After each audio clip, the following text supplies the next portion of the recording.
I let it go too easily, not because it didn't matter, and not because I had already made peace with it. I let it go because letting go felt like the most efficient response at the time. It required the least resistance, the least explanation, the least disruption to the way things were already moving. There was no dramatic moment where I decided to release it. No clear point of departure. It didn't arrive as a choice so much as a quiet adjustment. A small internal shift that felt reasonable, almost responsible.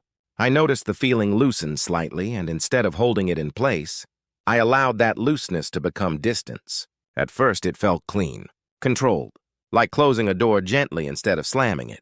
I told myself that this was what maturity looked like, that not everything needed to be examined, not everything needed to be named or preserved.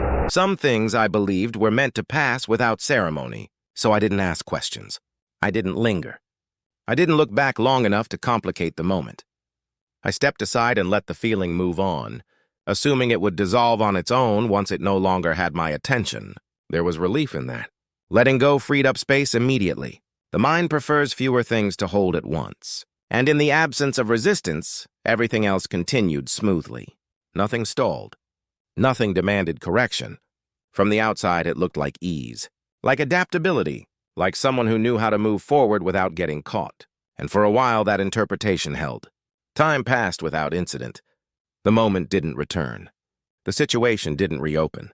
There was no obvious consequence that suggested I had made a mistake, which made it easy to believe that letting go had been the right response.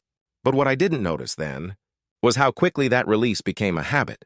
Each time something felt slightly uncomfortable, slightly unresolved, slightly heavier than necessary, I treated it the same way. I loosened my grip. I allowed it to drift just far enough away that I no longer had to decide what to do with it.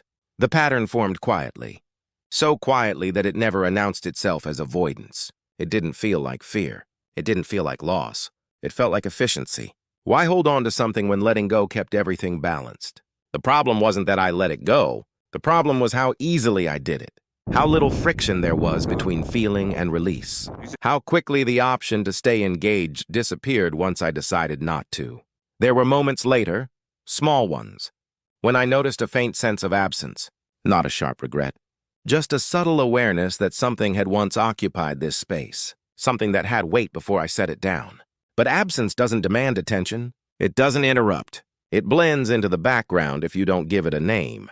So I didn't. I continued moving as if nothing had shifted.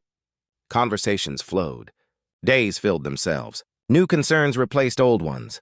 The surface of things remained intact. Still occasionally, I would catch myself pausing longer than necessary, hesitating in places where decisions should have felt automatic. It wasn't confusion.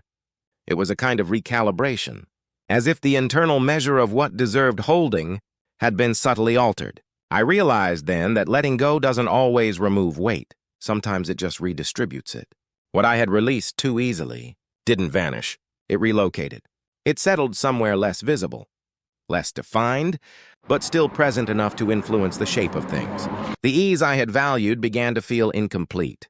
Not wrong, but unfinished. I started to notice how quickly I moved past moments that asked for more attention. How often I interpreted discomfort as a signal to disengage. How rarely I allowed tension to remain unresolved long enough to learn from it. Letting go had become my default response. And defaults are powerful. They operate without permission. They don't check whether the situation actually requires them. There were times when holding on would have been appropriate. Not to control outcomes, not to force clarity, but simply to stay present a little longer. To allow uncertainty to exist without resolving it immediately. But that option felt unfamiliar now, heavier than it used to be. I realized that ease had trained me. It had taught me to value smoothness over depth, continuity over examination. And while nothing about that felt overtly harmful, it began to limit the range of responses available to me. Not everything needs to be held forever. I knew that. I still know that. But not everything needs to be released at the first sign of friction either. What I let go too easily wasn't just a feeling or a moment. It was the opportunity to understand why it mattered in the first place. There's a difference between letting go and stepping away before something has finished speaking. At the time, I told myself I was being practical. That staying engaged would only complicate things. That clarity would come naturally once distance was established. But clarity doesn't always follow distance. Sometimes distance just makes questions quieter, not answered. I noticed how often I replaced curiosity with closure, how quickly I preferred endings over pauses, how rarely I allowed something to remain unresolved, without categorizing it as complete. The world didn't object. It adjusted as it always does. Situations moved forward without waiting. People adapted. No one asked what had been released or why, which made it easy to assume that nothing important had been lost. And maybe nothing had been, at least not in a way that could be measured. But something had changed in how I responded to moments that asked for weight. I was quicker to lighten them, quicker to make them manageable, quicker to let them go.